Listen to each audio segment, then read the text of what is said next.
My once happy married life fell apart quickly. After 2 years of marriage, my feelings for my husband, John, remained strong. I devoted every day to him, striving to stay attractive and look my best, hoping to keep his gaze fixed on me. But then I discovered that John was having an affair. One afternoon, I was under the impression that John was at work, but he unexpectedly came home with his lover and divorce papers in hand. His lover sat there impassively while John explained that he had rekindled his feelings for her during a trip we took last year. I was stunned. Our honeymoon had been postponed due to last-minute changes, and I had paid for the trip with a bonus I received. John revealed that his ex-girlfriend, now his lover, had reached out to him during our honeymoon, and that was when he realized his lingering feelings for her. "What on earth are you talking about? We were on our honeymoon," I said, trying to make sense of his words. "There's no point in saying this now." "I love her," John insisted. "She needs me too. It's just that we were late in realizing our feelings for each other. I do like you, but she is the one I truly love. You need to understand." How could I possibly understand? How did he think I would just sign the divorce papers? What about my feelings? John, looking unsure, said, "You should find someone better. You probably don't want to stay in this house anymore either. You can stay until you pack your things and leave in about a week." His detachment was like a cold slap. He had proposed to me, and now he was the one abandoning me. He took no responsibility for our marriage and left me without an apology. Resigned and heartbroken, I signed the divorce papers. John and his lover left the house, telling me they would return next week, so I needed to be out by then. The abruptness of it all left me numb. I didn't even cry. I felt more deceived than betrayed. The overwhelming sense of self-pity was unbearable. The next day, I asked a friend to help me pack up my belongings. I moved back into my parents' house where I could regroup. As a nurse with a stable income, I had been covering most of our living expenses, so the shock of John's affair and the divorce was compounded by the financial strain. I won't have to pay rent anymore, which is a small relief in this difficult situation. I've decided where I'll be moving next and am in the process of packing up my things once again, preparing to leave my parents' house. As I'm busy with the packing, Kathy, my mother, informs me that John is here. It's raining outside, so I let him in. My mother looks at me apologetically, her eyes full of concern. What on earth does my ex-husband want now? I wonder aloud. He's made it clear that I'm not the love of his life, so I doubt he's here to ask me to come back. Is he after money? Although it feels wrong to assume that, considering his complaints about working and his spending habits during our marriage, it seems like a natural conclusion. Maybe he's forgotten something of his at my place. I decide to head down to the living room to find out what he wants. "What do you want?" I ask, trying to mask my frustration. My father's voice is edged with anger, but John remains unnervingly calm as he replies, "I would like to speak with your daughter." His calm demeanor, given the circumstances, is infuriating. "What do you want?" "I'm busy right now," I say, trying to keep my irritation in check as I open the door. I'm taken aback when I see his new wife sitting next to him, as if she has every right to be there. "Why is she here? This is my parents' house. What were you thinking?" It's beyond insulting to have his former mistress, now his wife, show up here. I can't believe she thought it was appropriate to come along. "Calm down," John says, his attitude only making things worse. The woman remains silent, her presence adding to the absurdity of the situation. "I'd like to get this over with as quickly as possible," I snap, my frustration clear. John's expression turns serious. "This is important. We haven't discussed the division of property yet. I'm here to claim my share of the money." Just as I suspected. John seems oddly eager. "Yes, that's right, of course. I knew he would show up eventually, so I was prepared." I took out my purse and handed John 30 cents. "Here, this is your share," I said, placing the 3 dimes in his hand. John and his new wife stared at the coins in disbelief. "What is this?" John demanded, flinging the coins to the floor. His new wife chimed in, her voice dripping with disdain. "Are you kidding me? This isn't property. Stop fooling around." Both of them were red-faced with anger. I watched calmly, knowing that these coins were all that remained of my savings. John's eyes narrowed. "This isn't right. You know there's more. You had $200,000. I want my $100,000 now." He waved his hands in frustration, while his wife nodded in agreement. I stared at them, unmoved by their demands. "You're the one who said you wanted this over quickly. So take the money and leave, I said. John's reaction was explosive. He started screaming and throwing things around the room, revealing the side of him I hadn't seen before. His behavior showed me his true colors, and I was relieved to have left him.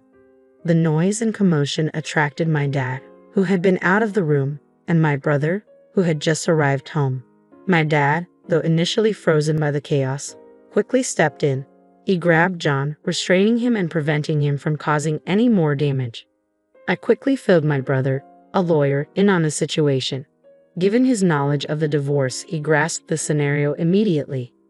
John's new wife overheard our conversation and realizing John was dealing with a lawyer, she exclaimed, "I didn't know your ex-wife had a lawyer in the family." Her eyes widened in shock as she shouted at John.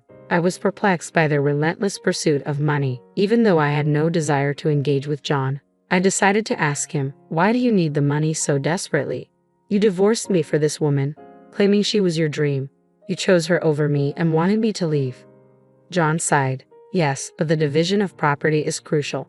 The house we're in now was originally the one you and Ella lived in together. We want to build a new home for ourselves. We're planning to have children, so we need a car and want to go on a nice vacation. I want to fulfill the responsibilities any new husband would take on, which is why I'm here. It's tough for me, but it's important." His reasons sounded selfish and entitled. I wondered if he was trying to make excuses to justify his demands. "Okay, so you didn't want to come here just to make amends," I said, resigned. "I don't want him here either. He doesn't seem to grasp how awful his actions were and he shows no remorse. I financially supported our marriage, so handing over my share is the least he can do to acknowledge his debt to his ex-wife." Did he really just say that he supported me financially? I wonder, feeling stunned. Perhaps I misheard. John had no desire to work. He would rush home as soon as possible to play online games and would take days off whenever he felt like it, often pretending to be ill. He was uninterested in earning more money and exploited the fact that I was a well-paid nurse, covering all our living expenses. He'd occasionally hand me $100, but it felt more like he was an unemployed boyfriend cohabiting in his girlfriend's apartment, contributing nothing. John never did any housework, and while I might have understood if he had appreciated my efforts, his claim that he financially supported our marriage is incredibly disappointing. I was the one covering all the expenses. "How can you say that you supported our marriage?" I asked, my frustration mounting. "Based on your logic, you should actually return the 30 cents I just gave you." "What are you talking about?" John replies, bewildered. "You really don't know anything, do you?" "I'm sure you were excited about my savings, but I have some bad news for you," I say, remaining calm as John and his new wife glare at me. My brother Henry steps in to speak on my behalf. "Excuse me, I'm Henry Thompson, and I'm a lawyer. Please allow me to explain on behalf of my sister." Henry continues, "Only the savings accumulated during the marriage are subject to division. Any money saved before the marriage is considered personal property. My sister saved the $200,000 before the marriage, so it remains her separate property and cannot be divided between you two." He pauses for effect, then adds, "According to the records, you have only 60 cents left in your share account. Therefore, your share amounts to 30 cents. Complaining about this amount is pointless." Henry's voice is steady and authoritative as he concludes, "It seems my sister was saving up for your future, but I believe that money has been spent on the woman sitting next to you." John and his wife are stunned by Henry's calm explanation. Trying to regain control, John protests, "What you said was Catherine's brother. But now, let me speak as her attorney." Henry nods, and John continues, "My client is requesting compensation." "Why haven't you made the full payment?" I ask, frustrated. I have requested compensation, but John had only made a partial payment. I needed to understand why the remainder had not been settled. That's why I officially asked my brother to intervene. Although my actual lawyer is his colleague, we hadn't anticipated John's sudden appearance today. So, Henry is representing me in this matter. With a steely gaze, Henry addresses John and his wife, who fall silent under his scrutiny. "You're asking for a share even though you were the one who had the affair and caused the divorce. It doesn't make sense for you to claim any amount. It appears you've been spending the money my sister saved for both of you. My sister's request is that you return the full amount you owe her, in addition to the compensation." John's wife protests, "That's impossible." She tries to calm him down as he stands up and kicks the table, visibly enraged. "We can't continue this. Let's stop. Henry remains unyielding, mentioning the possibility of going to court. At this point, John seems to give up and begins to speak honestly. After the divorce, I was fired from my job, John confesses. My wife is unemployed too, and we've been borrowing money to get by. We've accumulated so much debt that we can't afford the compensation. When we were desperate for a solution, we thought about your savings, hoping you might give us half if we brought up property division. I am stunned into silence when John and his wife suddenly change their attitude and beg for my help. My brother shakes his head subtly, signaling that I shouldn't listen to them. I feel no sympathy for their pleas and firmly tell them they still owe me the compensation and the savings. I then ask my brother and father to see them out. The past few hours have felt like a whirlwind. My mother returns to the room with a sigh of relief and starts tidying up while my father, fuming with anger, helps her. My brother places a comforting hand on my back. You did nothing wrong, he says reassuringly. You should feel confident about today and the divorce. He insists we need to ensure they pay the compensation and immediately calls his colleague for assistance.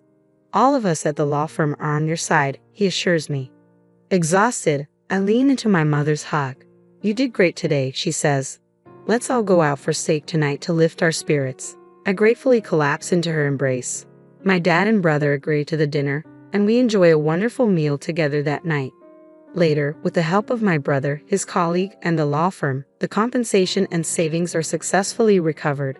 John and his wife struggle to find stable jobs and end up working multiple part-time positions. It's clear they won't be buying a house, a car, or going on vacation anytime soon. They seem to have gained a newfound appreciation for me. When we cross paths on the street, they greet me politely, and I feel a sense of relief seeing that they've made at least a small improvement in their lives. As for me, I am now in a steady relationship with the attorney who handled my case. Henry is thrilled, saying this man is perfect for me. 1 year after the divorce, I plan to introduce my new boyfriend to my parents, confident they will be happy for me. Reflecting on the past, I realize that while I didn't fully understand my ex-husband's claim about the love of his life, I now feel that maybe this new man truly is the love of my life.